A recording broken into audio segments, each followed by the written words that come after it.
Hi, and in today's Microsoft Word tutorial, I'm going to show you how to make curved text in Word. Once I've shown you how to do it, I'll then get a little bit creative with it, and then if you stay to the end, I'll also show you how to do the background. So the first thing we need to do is to go up to the Insert tab, and then along to Word Art. Click on the drop down, and then I'm just going to select this first option. Then just type some text.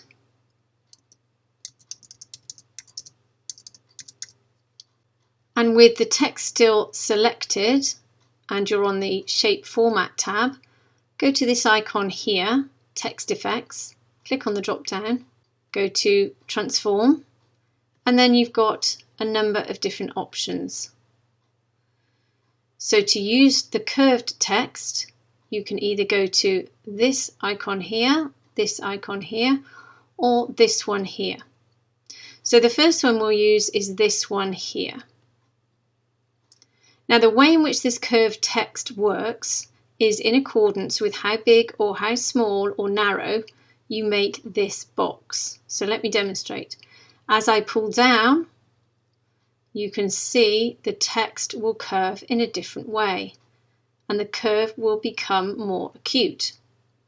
If we then pull to the side, the curved text will once again move up towards the top. And if we move in, you can see again how it will affect the text. And then obviously you can go ahead and move this text around. Now if you want this text to be in a circle, go back up to the Text Effects, go to Transform, then go all the way down to this icon here. And the reason we use this one is this will stretch your text to complete the circle. So if I click on this one, you can see the text has completed a full circle. If I go back and select the alternative, which is this one, then you can see it doesn't complete the circle. Now with the circle one, you do have to use a certain number of techniques, because as you can see, there's not really much of a gap between these two words, or here, and it's not really very straight. We're going to have to move that round. So the best technique that I've found is that if you place something like a symbol in between the text here in this space and at the end here, so I'm going to select just a dash and then make sure there's no space between these two words, and then a dash at the end, and then click away. You can see now that I have a space, a clear space between these words with the dash. If I then select the curved text, I go up to this circular arrow at the top here, then I can just move this round until I'm happy that it's straight. Now if we want to get a little bit more creative with this, I'll show you how to make the little poster that was in the introduction. So I've made my text here, so I'm happy with that. Move that down. I'm then going to insert some more text. Insert Word Art, select the same text, in fact, then go down and select this text here, which is a gold accent colour. So let's move that up here. And then for this one, I'm just going to delete that, Command or Control A to select the text. Not very exciting words, I'm afraid. And then I'm going to go up to the Text Effect icon again, click on the drop down, go down to Transform, and this time I'm going to use this arch up here. And then all I'm going to do is just pull that down slightly and then just move it up here. Now I'm going to curve this around the circle that I'm going to make for this text, but I'll do that towards the end so we get a nice perfect match. So the next thing I'm going to do is to insert a circle. So if we go up to Insert, go to Shapes, click on the drop down, go to Basic Shapes, you'll find the circle. Now for this I'm going to hold my Shift key down, because then when I click and drag, I will make a perfect circle. So I think about that big will do. And let's just move that up. Now we want to go ahead and we want to customize each of these different elements. So we need to access the customization menus. So if I double click on my shape, or let's just go back, or highlight my shape, go up to the shape format tab at the top and go along to format pane. Then you have this menu that appears on the right hand side.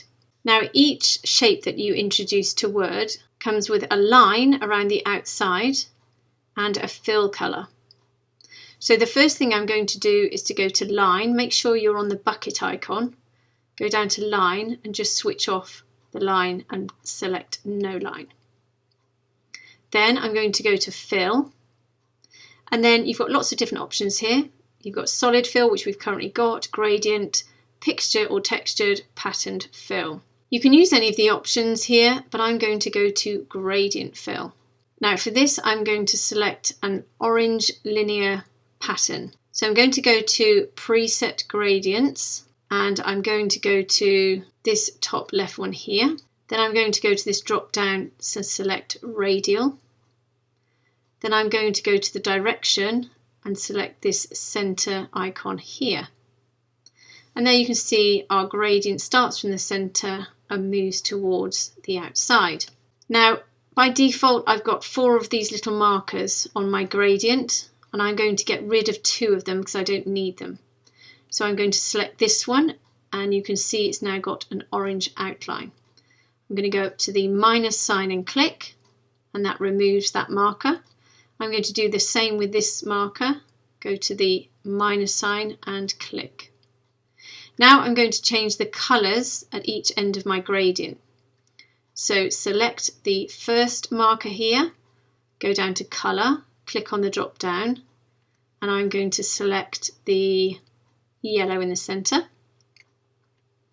Then I'm going to go to my other marker, go down to colour, and I'm going to select the orange.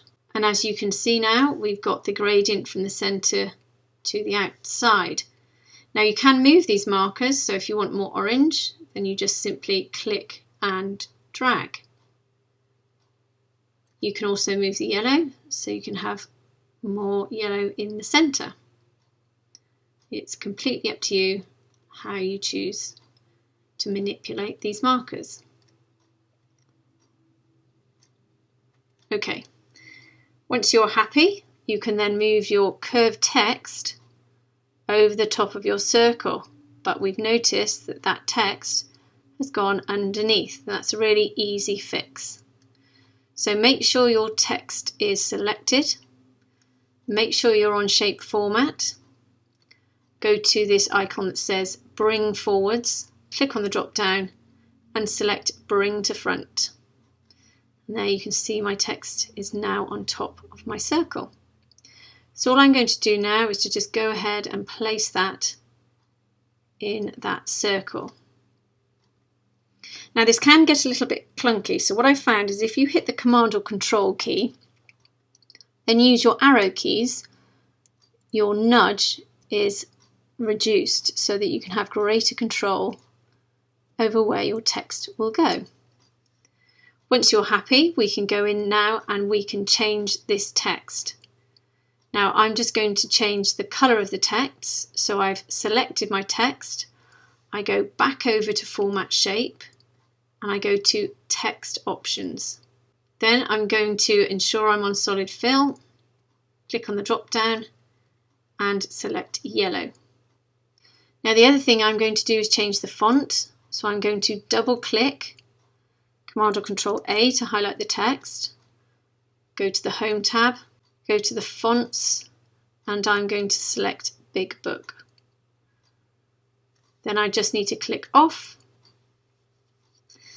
Now you can see what's happened, my text is way too big, so let's just highlight it again, double click, Command or Control A, take that down to 28, click off, no, 28 is too big. So let's take it down a bit more. Let's take it to 24. There we go. So 24 works. Now, once we've done that and we're happy with both the circle and the text, we can group them together so they don't move. So let's click on the text, and then just above here you can see there's a little bit of the circle. Hold your Command or Control key down, click on the circle, and you can see now I've got the text and the circle highlighted. Go to Shape Format, go along to Group, click on the drop down and select Group. And now we can move this around anywhere in our document. Now if I want this in the centre, all I need to do is to go up to Position. I can select this icon here, which will put it in the centre of my page, or if I want it further up my page but in the centre, go to the Align tab, click on the drop down and select Align to Centre. That will just ensure the whole thing is in the centre of your page. So let's come back to this text here. I'm just going to increase the size of it, so double click, Command or Control A, go to the Home tab.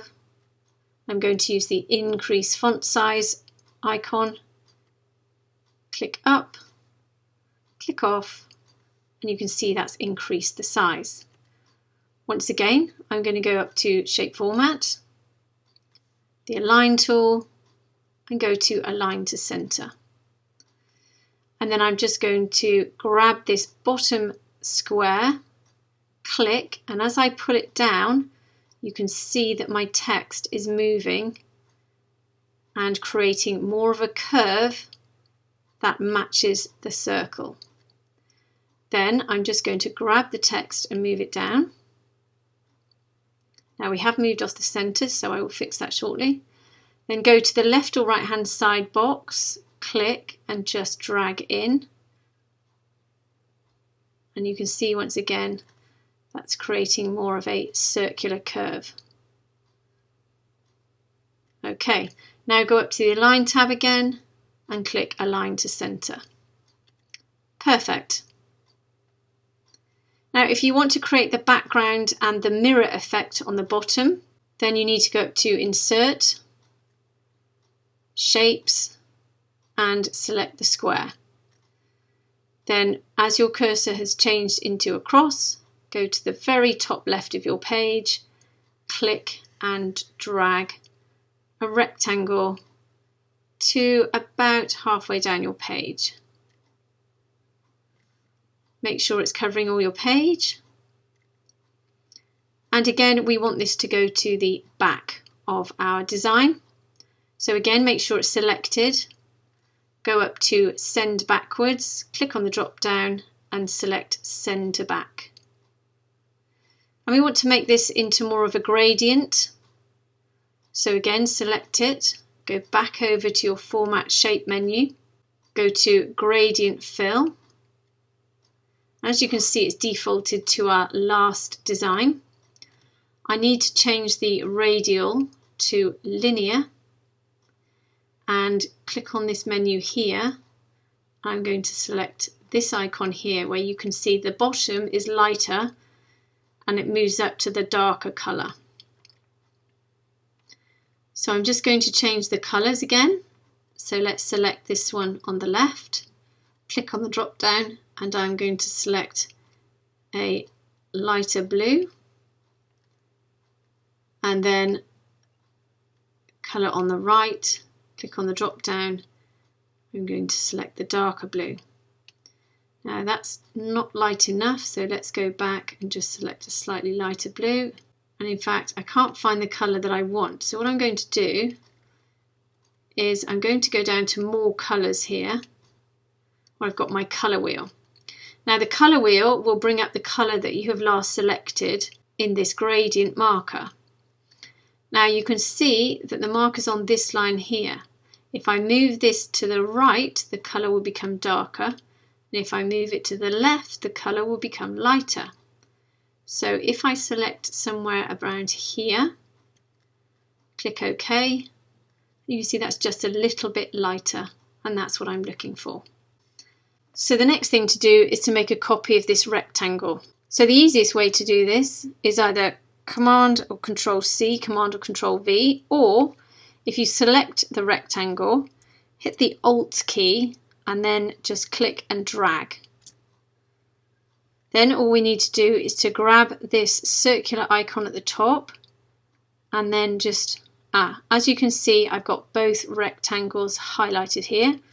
So I'm going to click off the rectangles, click back on and only highlight this bottom one. Then go up to this circular icon here, hold my shift key down because that will give us nice increments, and turn it around. Then just pull it down. And then what we've done is created almost a false background. So I'm going to take the outline off of this one. So select it, go over to line and select no line. Okay, and then just move this up slightly with my arrow key so we can no longer see those lines. Now if you want to, if you click on the bottom one, go back over to your gradient. If you want more of a distinction between the back here and what effectively might look like the floor, then just change this colour here to a darker colour. So select it, go to your colour, go down to more colours, and then again just make this one darker by pulling it to the right and click OK.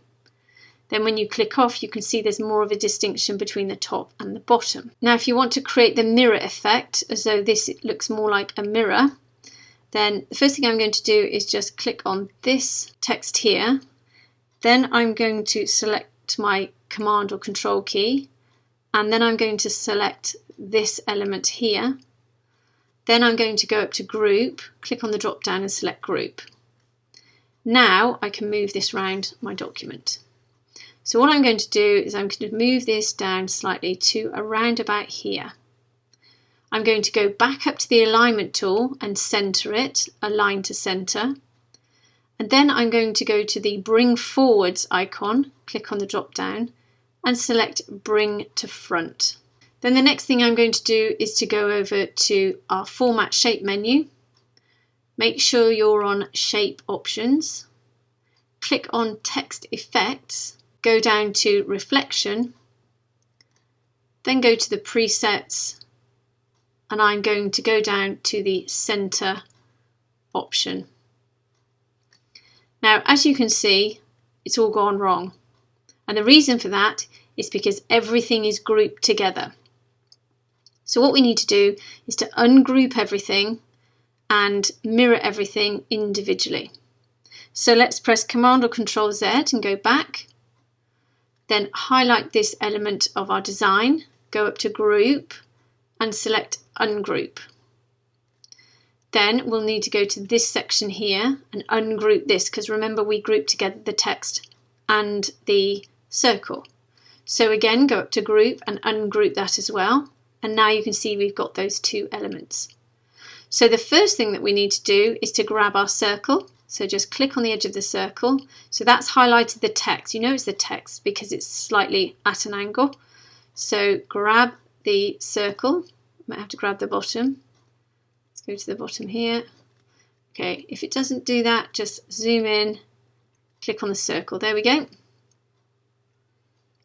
Once you've selected your circle, go to Format Shape. Go to this icon here that says Effects. Go down to Reflection and click on the drop down. Then go to Presets. You can select any one of these presets, but I'm just going to select the center one. In fact, let's just do this one here. As you can see, we've now got a reflection. Now you can customize these reflections in terms of its transparency. So if I just use the slider and go up, you can see it will disappear. If I go to the left, it will appear more. You can then increase or decrease the size of that reflection. So it will reveal more of the circle or less. You can have more of a blur if you wish. And then you can also increase the distance that that reflection is away from your original circle. And that'll just mean that your circle looks like it's floating just that little bit more. But again, all this is very much your own taste. So now we'll go back to the text element, do exactly the same, go over to reflections again, presets, click on the drop down, select the preset, and then that will insert it there. and again you can play around with the sliders. Now I'm not going to reflect this text here because I feel it's too high and it would look quite odd if it went to the bottom here when actually the reflection disappears. Once you've finished all that, you can go ahead and just group it all together. Hold the Command or Control key down. Go to Shape Format, go along to Group, click on the drop down and select Group. And there you have your completed design. You can move this around as much as you want to anywhere in your document. But remember, if you want it perfectly centered, then go back up to the Align tool, click on the drop down and select Align to Center. So I hope that's helped you today. If it has, please subscribe and have a great day.